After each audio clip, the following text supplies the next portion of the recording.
Ready to go? Yes. Yes. Hey, everyone. We just started the show with, you missed this right before I started recording. Dave said, my sexy and sinister are very similar, which is like, if you want your kids to have a tongue twister, give them that one. Hey, kids, say that 5 times fast. My sexy and sinister are slightly similar. All right. Anyway, so today's topic is how to write what you want, which may sound really easy, like, oh, I just write what I want. That's how I write what I want. Woohoo! See ya, bitches. But it's more than that. Well, which I actually, will elaborate. Yeah, Dave had a really interesting title suggestion. We didn't think it was as catchy, but I actually like what he's trying to say, which is how to earn your list. And this whole episode was kind of born earlier today. Dave and I had a story meeting, and there wasn't as much story as life in there, and there's a really great topic I think was born that we wanted to share. Okay. Do you want to explain it a little more, or just how to write what you want? When we get there, we'll get there soon. We got something cool, and then we'll jump right in, right? All right. Have at it. Do you have anything cool? Well, I do. I'm just trying to be polite and let you guys go. I got nothing first. this week. Dude, no. We are doing 2 episodes back to back. I know. Why don't you take what you were really eager to talk about on Worst Show Ever last week when there wasn't time and make it something cool? I don't remember. I know you were angry about something, but that's usually the way. Oh my! Could you please be more specific? I like the guy in Memento. I need to write shit down. Can you imagine like Dave angry? So you can't say the thing that made you angry, because that literally could have been 94 things in the last 4 days. Right, and that's why I forget them. They happen so frequently, and I forget them. And I think forgetting the things that make me angry keep me stable. If I remembered everything that made me angry, I would be in a tower somewhere. Do you imagine a shot in a film where Dave is like, be angry? That actually looks a little like be hungry the way I wrote it. Which for those of you listening, Johnny wrote "be angry" on his arm. I can't wait to have to explain that at dinner time. I was thinking that while I was writing it. I may try to wipe it off a little bit. You shouldn't. It's good conversation. So Dave has nothing cool. Nothing cool has happened to Dave. I reject that answer. Video game, TV, movie. I haven't watched anything this week. I've been busy all week. Wow. I haven't had fun at all. I'm changing. I can't get this off, so I'm changing it to be hungry, which will work at dinner time. All right. Mine is the upcoming our stone table our stone table thing launched and closed, and our next our big like welcome party is on Monday, and I'm just kind of stupid excited about that. And I've been thinking a lot about it, and I'm kind of giddy over the whole thing, and it's a lot of where our energy is right now and a lot of excitement. So that's my something cool. Okay. My something it's all cool. On you. I'm the only one with anything. Well, I kind of have 2, but they're the same. They're the same thing, but there's 2 elements to it. So we just made 2 new hires here at Sterling & Stone, and that's pretty damn cool. Did we announce Adam? At the summit. I don't feel like we did to the podcast audience. Adam Bailey now works for Sterling & Stone, and I don't know if you guys have seen Adam in the community, but Adam has been an OG for a long time with us. He's read he was the first reviewer on Devil May Care, which is what Sean was probably about to say. So he knows our entire he's like, I can write product descriptions because I know your entire catalog. But he's just he's just a really welcome addition to the crew. Like we were increasingly, one of the things that we did early on was this is one of those things where I say, well, okay, now I'm getting too businessy, but I'm just going to finish the thought, is we hired people rather than positions. And we said, we got a really cool person. Now let's create a position for him. That's wrong. The way to do it is to know a position and then hire somebody to fill the position. But coming full circle, Sean and I were talking about this recently, we still want to hire people first. So we want to find amazing people, like preferentially the fit of the person and the community fit and values and enthusiasm for our mission and all that stuff has to come first. And then they need to fit into a defined position that we've made for them. But Adam's fit is just so perfect. So I'm really, really excited to have him on board. He's going to be doing a lot with Story Shop and moonlighting over here at Sterling & Stone side some too. But the second is that we just hired Jen Kowalski, I believe is her last name. I get That's that right. as we're calling her marketing assistant.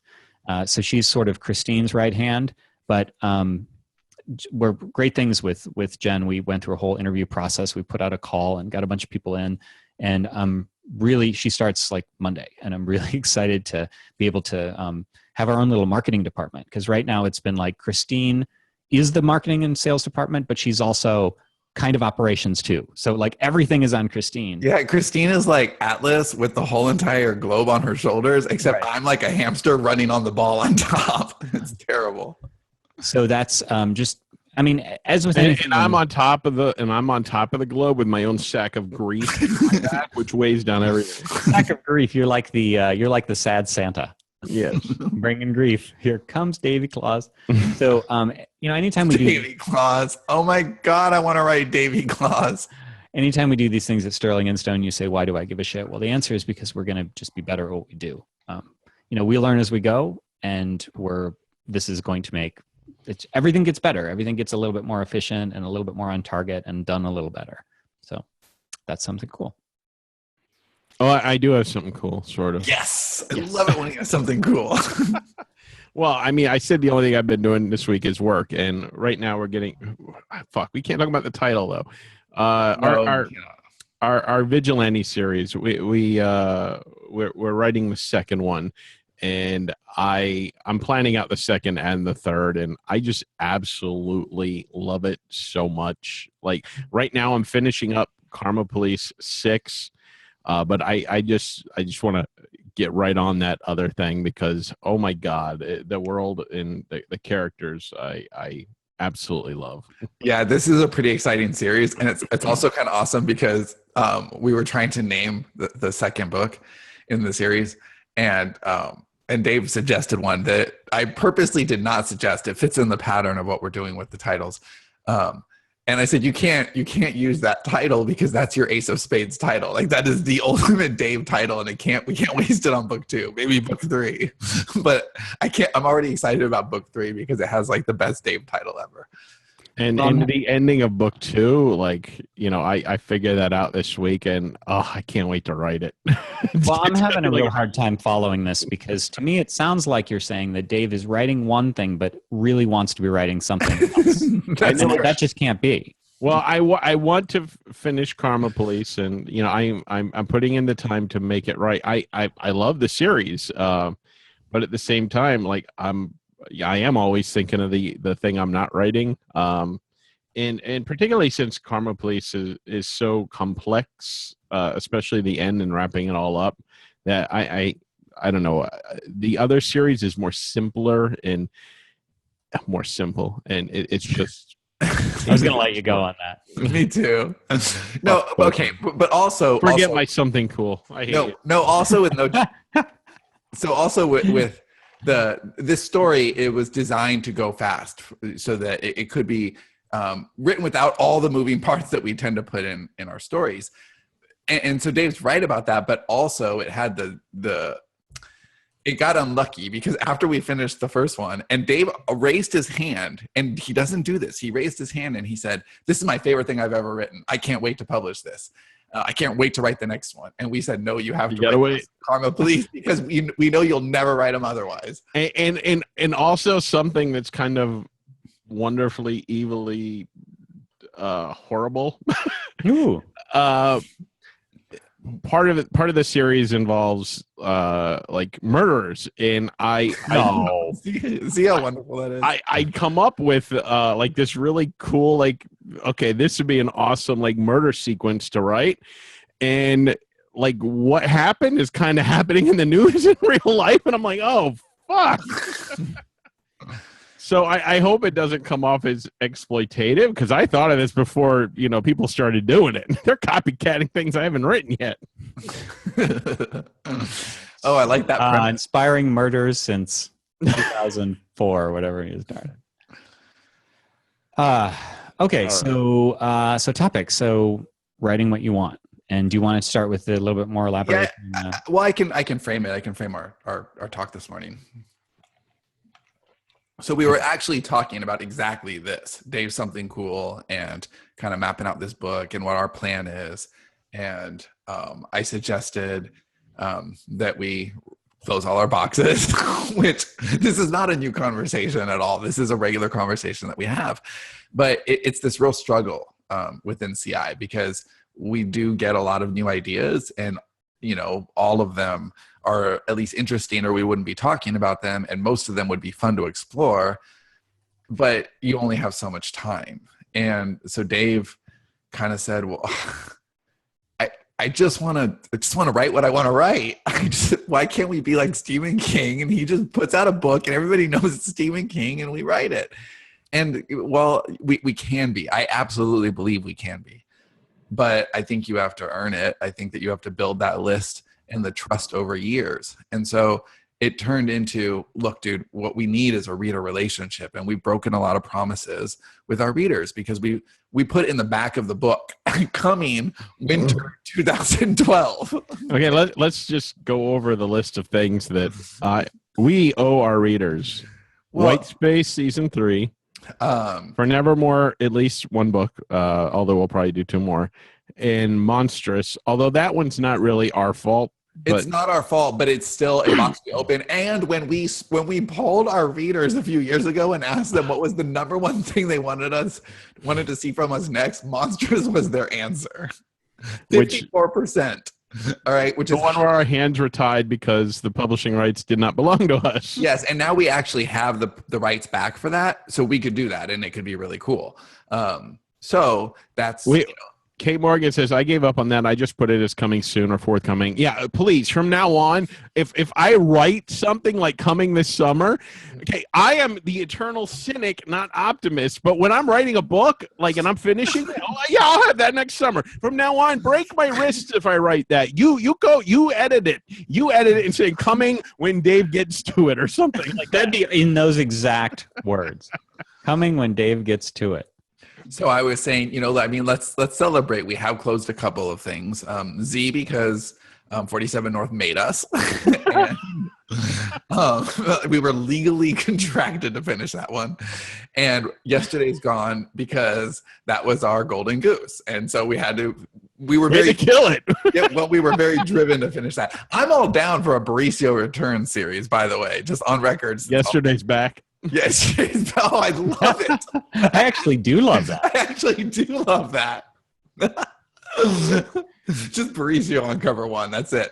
So yeah. Anyway, I lost my trail. And so White Space just never got done, and For Nevermore never got done, and Monster. So that's 3, and we promised all of those. And so we're about to launch yet another series. And trust us, we'll finish this. Right, trust us. But this one is not a series. These are standalone books. Yes, they are standalone. So we books. gotta. They kind of need to be read in order.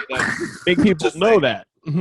All right. So and we gave them this really heartfelt thing about a year and a half ago, and Dave said, "Look, I'm trying. I'm going to do this right, and we're gonna we're gonna finish the series." And it was Karma Police.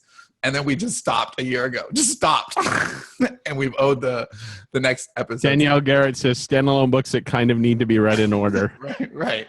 These don't. These truly don't, I don't think. I mean, yeah, they're better, but they can be read out of order. They can be read out of order. But they're definitely better if you read them in order. Everybody. All right. So anyway, I said, dude, look, if we just do the hard work of fulfilling all of our promises, because I'm very uncomfortable doing anything new until we have done the things that we promised to do. As soon as we do that, I absolutely believe that we can build a big enough list and then write whatever we want, because that's what it's about. And then, he said, well, our new series isn't like our other series. He said, that doesn't matter. We can segment our list, but let's get a series out there and write a really great series. And then you can write what you want. And the premise here is that you kind of just have to earn it. I think there's this, I don't think it's a misconception now as much as a couple of years ago. I think a couple of years ago, people thought, I can go out there and write whatever I want and people will buy it. Well, no, that's clearly not true. And there are a few unicorns, but not really, right? And so going out there and trying to commercially appeal to your audience so that you can build that readership, build a bond with them, which also requires regular, fluid, honest communication, that's kind of the recipe. And then eventually you can be wide enough to do whatever you want. What's up, Chuckles? Tammy said, "Hey guys, buy our new book one. Add it to your collection of all our other book one." Right. Yes, exactly. Yeah. Eventually they stop believing you. I see a Twilight Zone episode here. It's a really uneventful Twilight Zone where you release the second book in a series and nobody buys it. No, I actually love it. How about an author? Let's call him Shmave. He wants to write his stories. And so he starts all these series and he can't ever finish them. So, because he loses interest, he's always thinking about the next one, but he's found a way to go to different dimensions. So he just goes to another Earth where he hasn't started writing yet, and he can start his new series over. So he's always like on. Or you could just stay on this planet and do pen names forever. Yeah, that's much, much easier. Oh, that's Shmave. But I think universally, like the idea of being able to write whatever you want, would we say that you have to write something obviously that will sell before you can write what you want? You have to write, a series or something that people will buy before you can just take a flyer on, whatever devil may care or whatever you got going on. So how should we frame the rest of this conversation as to what kind of things to put together for a commercial series? Yeah, I mean, I think that there's a lot of, and this is a fine line because you are writing to your audience. So this is kind of the commercial versus art debate as well. But it blurs a little bit if what you want to write commercially is also what satisfies you artistically, and then conversely, you should bring your own art to what you write commercially, right? So there's two sides to that coin. So the fine line is, are you writing what your audience most wants to read? Or are you, because it's not, I'm trying to figure out how to articulate this, but it's not about, like, writing what I want to write most is not about writing something that is a holographic manuscript for only me that I put into a safe deposit box because nobody else is going to be interested. Like, there is overlap between what your audience wants. Okay, wait, I got it. So what if we think of a series? Okay, so if the premise is, this is a lot like when I was doing a lot of sales copy, and I thought of sales copy was it's not what I wanted to do, but I knew it was the best way to make the most amount of money. And so I thought of it as, that was my, sales letter sellout, right? That was if I can learn to do that, then I can write all the fiction I want. So what if that's the same thing, the premise here?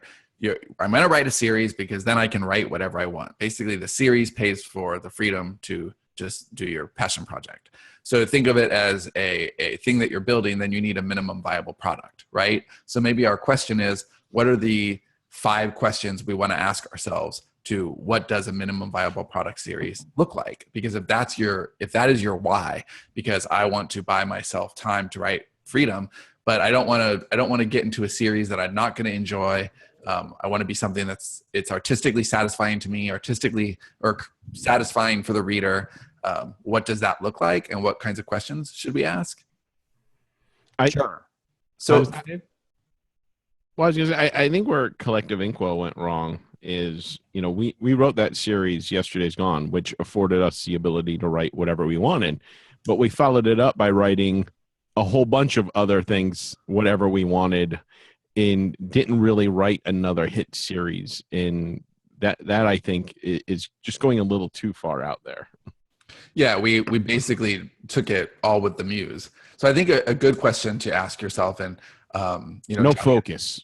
Yes, lack of focus is. I mean, we've really learned that not just within the Inkwell or within Realm and Sands, but as a company.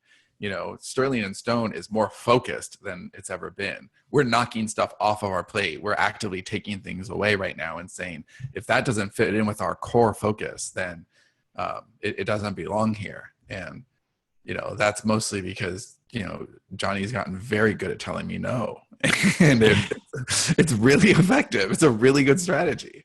So are you gonna have Johnny start telling me no now? Maybe. So I think don't break Dave's heart. Deciding on series length is a really good place to start, because making it up as you go along is kind of hard, right? if you're really trying to build this as a plan, think in terms of projects, not individual books, right? And so how many books does this project need to be the full thing? So that could be a trilogy. I think 2 books is silly. Unless you have a very specific storytelling reason to do 2 books, or like in the case of For Nevermore, we just want to wrap it. And so we think of a concept to just wrap it too. We don't really care. I mean, we're not starting that from scratch, but I think starting from scratch, I'm not sure I would ever do a 2-book series. That doesn't make a lot of sense. So if you're starting right now, you guys are starting right now, and you're like, okay, I got this great idea for a series. I think it'll hit post-apocalyptic or whatever, something that's, selling well. You're like, okay, I got an idea. Would you write all 3 books in the series and release all 3 and then write another book? Or would you write that other book between 2 or release that other book between 2 and 3? Oh, no. I would do, I'll let Johnny speak for himself, but I would write all 3 and then do 1, 2, 3 and then build them from the momentum of that. I would not confuse the readership with other stuff in between. We're actually doing that with a series that's coming up. And that's kind of a sideline story. I'm wondering if we should tell some of that. But yeah, I actually think it's really relevant. Yeah, I think that for a 3-book series, you write the whole series. I think that for a 5-book series, maybe not. It just depends on how fast you write and how much you can think ahead. Which is, I don't think you mind me saying this, Johnny, either. Which is why we moved it back. Like the series that we're about to, or the next series that we'll release, was a 5-book series originally when we said let's write this series. But then we realized, you know what, we want to write these all at once, and 5 is just, that's fatiguing. We need a switch up more than that.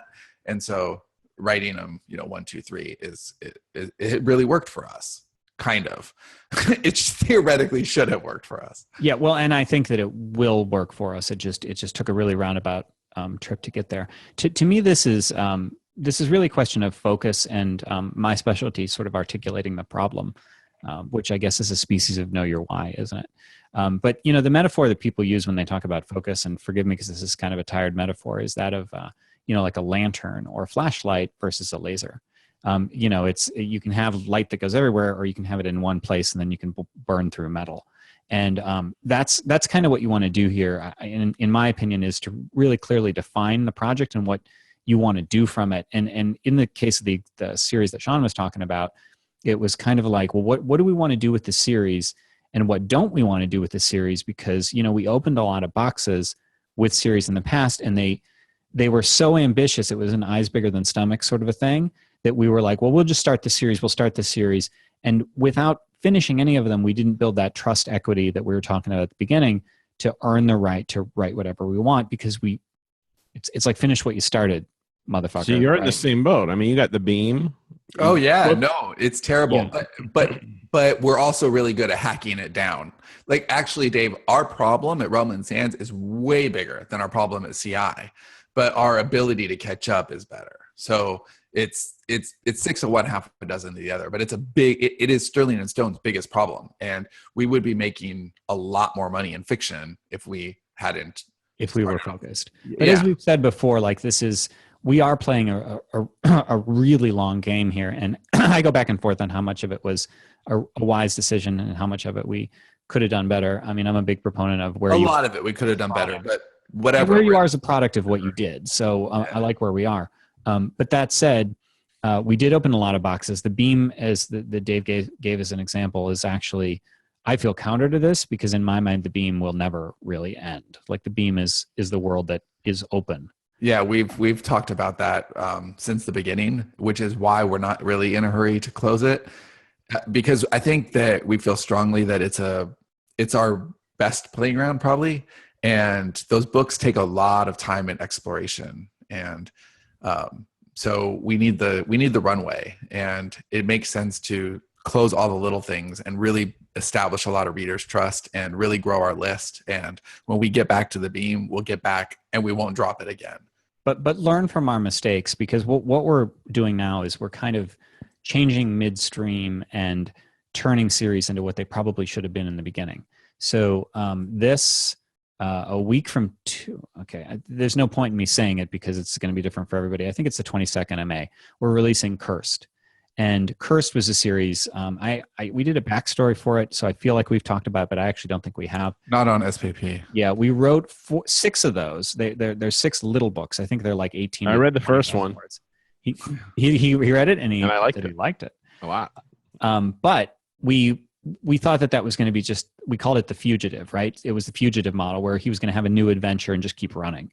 And what we realized was we had opened so many boxes that we wanted to earn, again, that trust equity. It's like, rather than say, let's just keep going, let's finish something so that we buy more trust with our people so that they're willing to try other things, rather than like, you have 20 things open and none finish.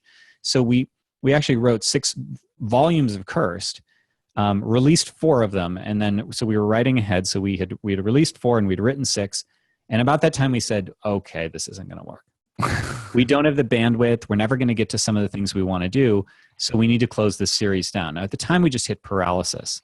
And we said, okay, well, we'll deal with it later. And we left it open for 2 or 3 years. So sorry. But That's then what I did.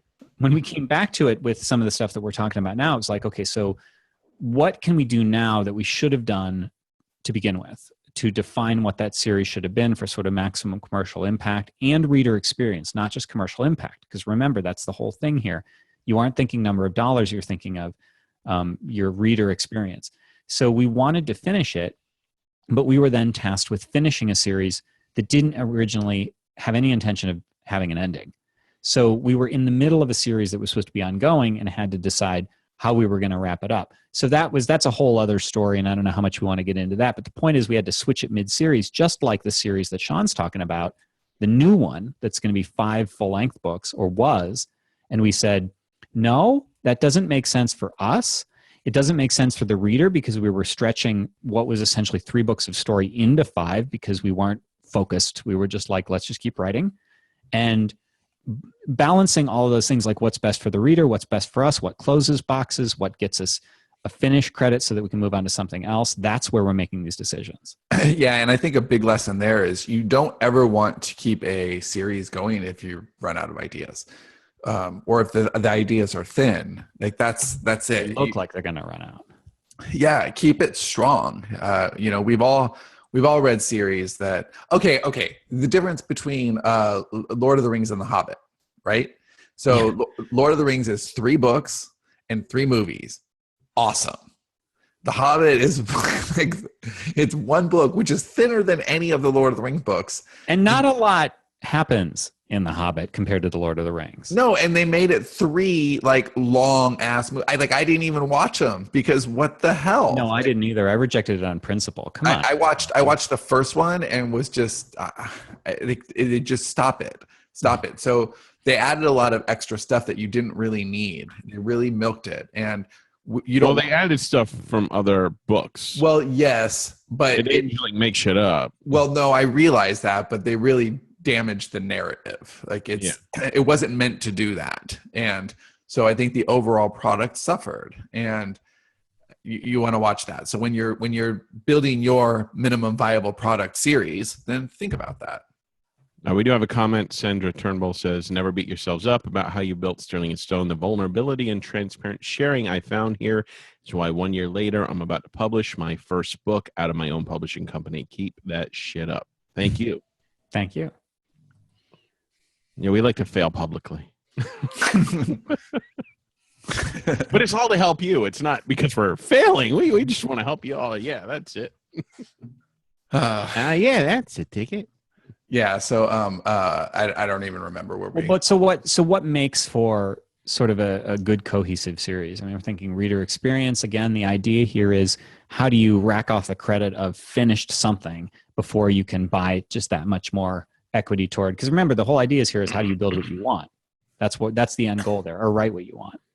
Well, I think you have to know how big or small you want your story to be, because you want to avoid the things that make series not a good experience for the reader, right? And like any abandoned plot, right? So if you open up a question, if you ask the reader a question, and it's not a small question, but like a big question, who is he having an affair with? That's a big question. And if the reader asks that, she's going to want to know the answer. So you Or can't shooting somebody and not knowing who got shot, and we'll Right. see in 3 years. Yes, right. So if you ask a big question, then you need to answer that question. So you have to think about that when you're designing the full scope of your story. How many boxes are you willing to open? So obviously, fewer books are going to be, less arcs to worry about. But even within that, how complicated are you going to get? Dave doesn't. He doesn't like simple stories at all. He wants a lot of mystery. He wants a lot of intrigue. So there's going to be a lot of layers, even within a simple story. The one we're doing now that is our most commercial, is supposed to be very straightforward. Still has a lot of layers. It does, because that's the kind of story that is most gratifying for the two of us to tell. Yeah. Just one of the most painful reviews we got. Available Darkness is one of the series that we let hang out for a while, because it didn't really sell. I know what you're gonna say. I don't know if you do. It didn't really sell that great, and it was like, okay, we want to finish the book, but at the same time, you're investing a lot of money in something that might not sell. You might not get a return on your investment.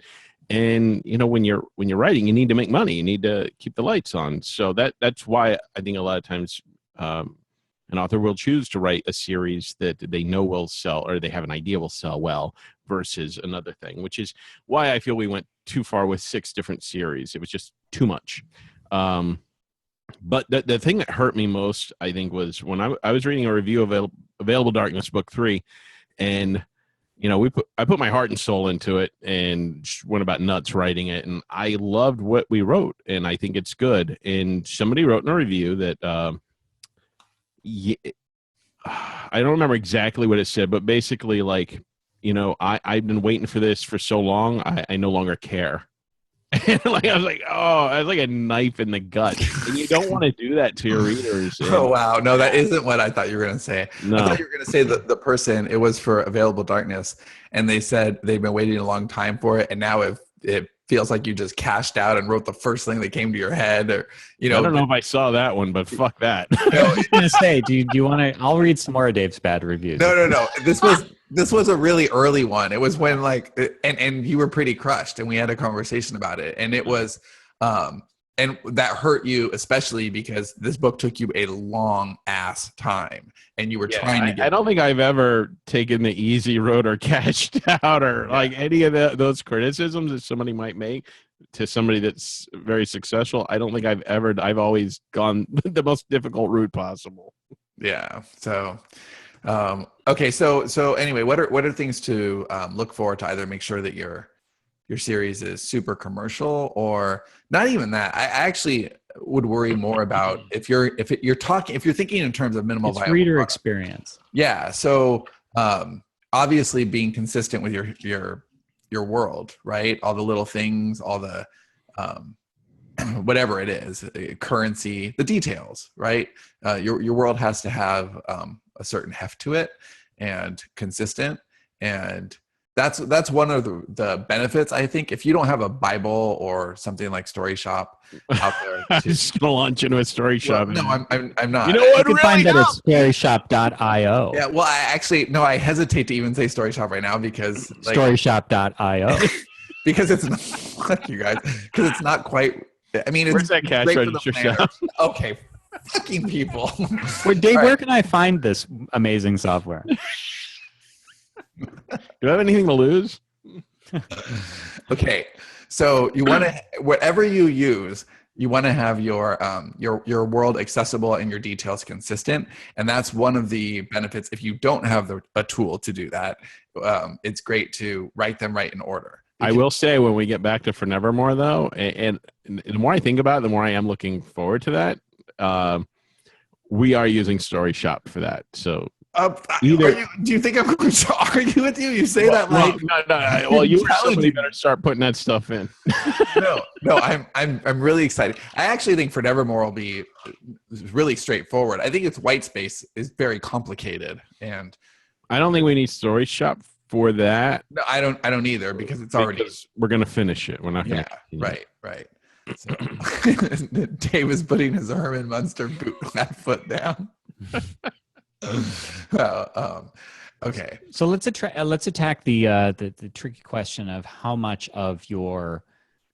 I mean, see, the lines blur so much here that I'm hesitant to even draw the line, but we have to for the point of this conversation. So if we're talking about what you need to write and what you want to write, as if they were two totally separate things, which they aren't, hopefully, necessarily, is how much of the what you want to write should you bring to what you've got to write? That's a great question. Yeah, I think a lot, because you want to groom your audience, right? If you write something that's just super commercial and it's just meant to get the widest reader base possible, then you're actually failing at what you want to do. So you have to make sure that you are you're really pointing your arrow at the right bullseye here, right? Because if you're just trying to get a lot of readers and you think, if I have 100,000 readers, I can write anything I want to, right? That's just not true. That's not an accurate statement. But if you have readers who really like your sensibility, then you can sell a lot of books. So I think it's really important. Now, it doesn't have to be the same genre necessarily, but it has to be you. Like you can't aim over here to go as wide as possible and just get this, big giant list and then write something totally different that doesn't even sound like the same author. That's not what I mean at all. So I think you have to bring a lot of yourself to it. I think important thing to remember here, and this may be very 101 and obvious, but worth really boiling down, I think, is the idea that you're talking about concentric circles of fans. So you're going to have, and I mean, I'm assuming that there's overlap because I guess they would be one within the other, but you have your sort of widest net, and with your most commercial series, for us, those are Invasion readers. Those are the people who, we kind of put Invasion everywhere, and it was a very commercially successful. But there are people who are only going to be interested in stuff like that. It's real page turny. I mean, from us, and of course, there's plenty of people who aren't interested in that at all. But of our people, only a subset are going to be interested in even our other science fiction, like The Beam or Robot Proletariat or this new series, although it's pretty damn commercial. So I think it's the same reader. And then sort of, the smallest subset are people that are going to work on your true passion projects if you write multi-genre. So for us, the smallest circle there is something like Devil May Care, or if we're writing under a different pen name in a totally separate genre. But it's one builds on the other. So in other words, the more people you reach with your widest commercial properties, if you do them in your own way and you aren't writing disingenuously in a style that's different from what you do, you're going to get over time a few more that trickle down to that smallest inner level that are your true fans. And as we know, 1,000 true fans, you can build a business. So think of it that way as well. The Roman Sands book right now, we have 2 of the 3 books are totally written. And I read them all last week and through the weekend. And they are definitely really commercial, probably our most commercial idea ever for Roman Sands. I mean, it was born during The Apprentice, and the point was to make a commercial book. But having said that, there's no doubt that Johnny and Sean wrote these. Like, they very much feel like our books. And so we didn't flinch from who we are. That's really not the point. Now, having said that, if we could have written anything in the entire world, this series probably would not have been it, right? This was a series that fit our time and place and what we needed it to do for our creative career. And so in a way, it very much fits the model of exactly what we're talking about. We kept it completely ourselves, while also we didn't really blink from either its commercial potential or what makes it our story. And the one that Dave and I are working on right now, 1 book is done, we have 2 to go, and exactly the same thing. It's very much a Dave and Sean book, but it's also our attempt to, cast a wider net and, get some momentum back. The least invasion-y thing that we have released at Realm and Sands was Le Fleur de Blanc, which was originally released way back in the day when we didn't know what we were doing with Lexi Maxwell. Now, we still have many other things that we don't know what we're doing, but that was specifically when we didn't know what we were doing with Lexi. We wrote that book, and I actually have a late-breaking something cool. Do you want to insert? Because I assume it's about Le Fleur. Yeah, I know what you're going to say. Yeah, do you think that's cool? That's going to be your something cool. It really should have been, but save it for the next episode. Well, I have one for the next episode. Okay, go ahead and insert it because everybody's going to be pissed if you don't say it now anyway after that. Okay, so this morning we actually submitted LaFleur the screenplay to the Austin Film Festival, which I mean literally just a few hours ago, which is kind of cool. So that's really cool. So we're going to be at the Austin Film Festival with our screenplay, multiple screenplays. So anyway, so the point is that there's nothing that we've tried to pitch to our list that could have been further from Invasion, which the list was built on, than LaFleur. So this is actually a pretty good example of something that was very truly commercial versus something that was, I guess, analogous to the Passion Project in this example. And so I think one of the things you need to keep in mind, and this is a lesson that we've talked about a bunch, but I'll just repeat it for the purpose of this, and that's that it's not true that, oh, my people love me, I'll just send it to everybody and people give it a shot, and I want to send it to everybody, because you just never know. We took great care to segment down those people. We basically told them we sent something to their list and teased it, and had people click on a link that was kind of relevant and to the same basic things. And then from there, we would narrow it down further. And we ended up from a list that was, I believe, over 20,000 people at the time. I want to say just a few hundred got the email when that came out. And so this isn't really a show about email segmentation, but it's an idea of understanding that you have circles within circles, and that you aren't doing anybody a favor by showing the wrong side of you to people who aren't going to care. And it's okay if you have casual fans who are only interested in your most broadly applicable thing and won't ever give a shit about the other things that you bring to the table. Yeah, I think that, again, I like how Dave framed it before we even started, which is you have to earn your list. So it's also knowing what to do once you build that list to do the correct hygiene to make sure that you're, kind of trimming the tribe, and the people who did just get it to be freebies or whatever, they're cleaned off, because a certain percentage of your list will never ever buy a book.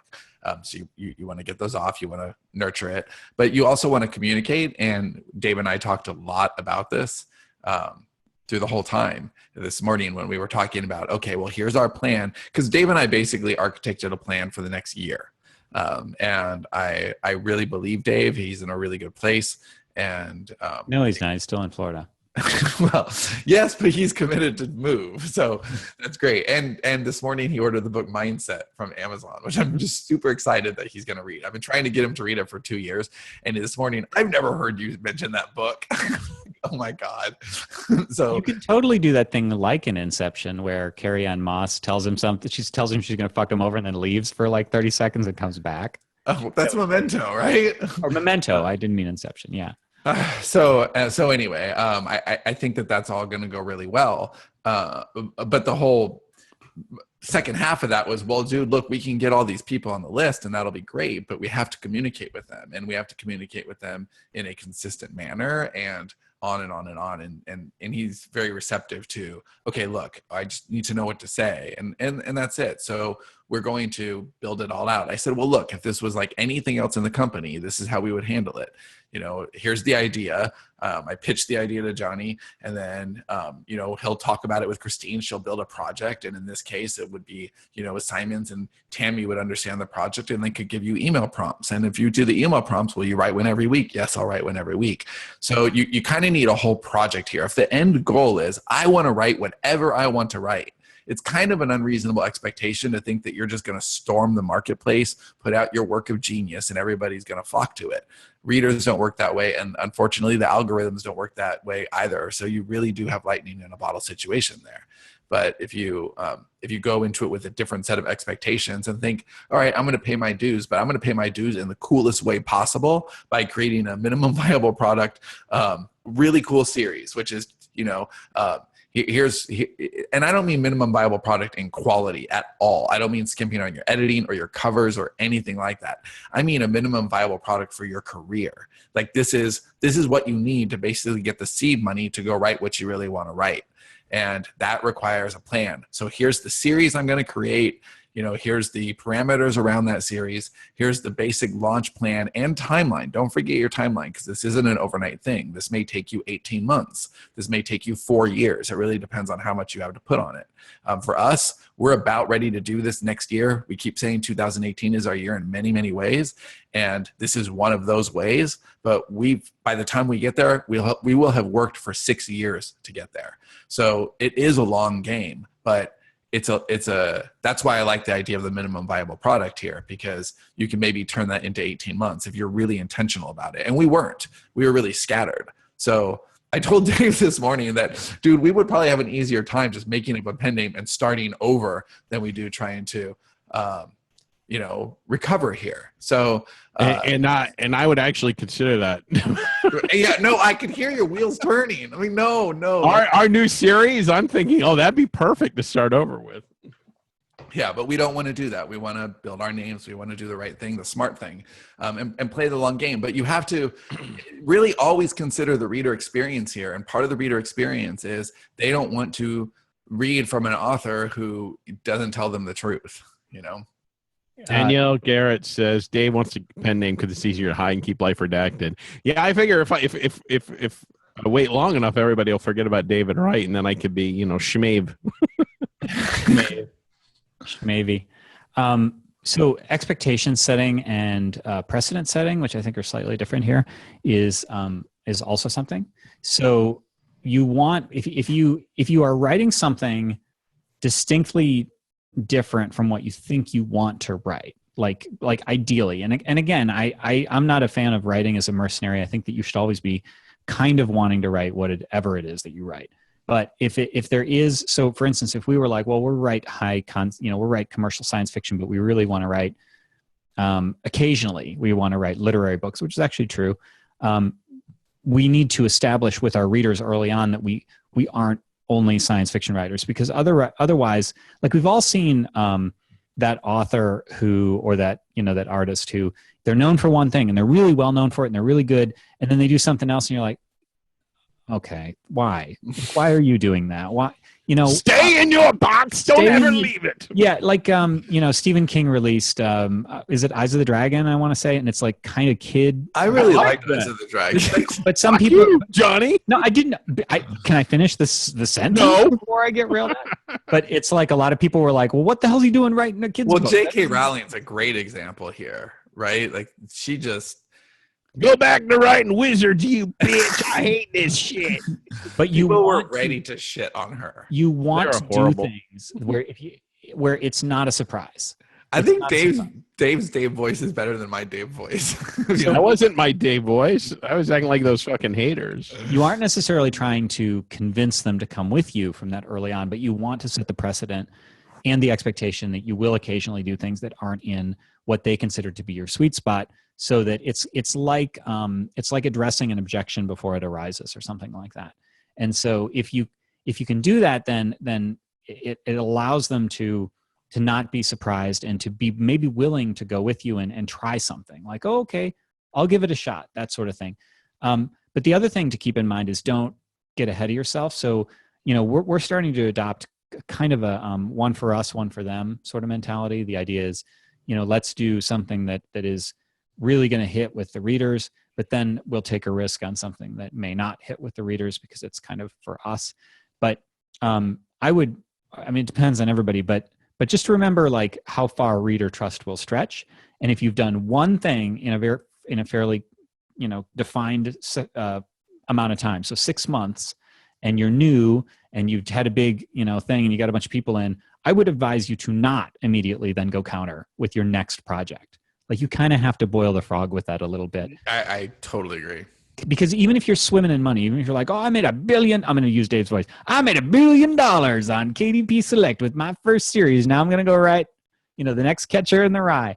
Then your readers are going to kind of go, what the fuck? Because you've only done one thing and now suddenly you're doing this other thing that's totally different. And good luck getting them back. Like it's not as easy. The time and fame and money and all that stuff isn't going to stretch as far as you think. So you kind of need to dribble this stuff out over time. Okay, so just one thing, because I know we're getting the top of the hour. I need to close, but I just want to underscore the earlier thing about minimum viable product, and this doesn't mean create crappy stuff out there, because you do see there is some stuff that is really marginal that does very well, and that's great. But that's I mean, great for that person, awesome for those people, awesome. But it's not that sustainable. Like unless you plan on just changing your name later, you're starting with a pen name or whatever. I think that it's not going to have the value to your catalog that you probably want if you're really trying to do something long term here. So again, it just depends on what your kind of your goal and your attention is. But I think that it's better to earn your readers, right? And if you're really just trying to make money as fast as you can or get as many people on your list as you can, the tendency is going to be focused on speed and marketing tactics and not quality of work. And you really are going to not be building the quality list that you want to. And so I would absolutely have my eye on that. All right. So at Dave's mention of LSD for kids, I think that means that it's time to stop. And that's in the chat. We're talking about Clive Barker's theme park for kids. Don't ask. Yeah. All right. So thanks everybody for listening to the Self-Publishing Podcast, and we'll see you next time. Thanks. Bye.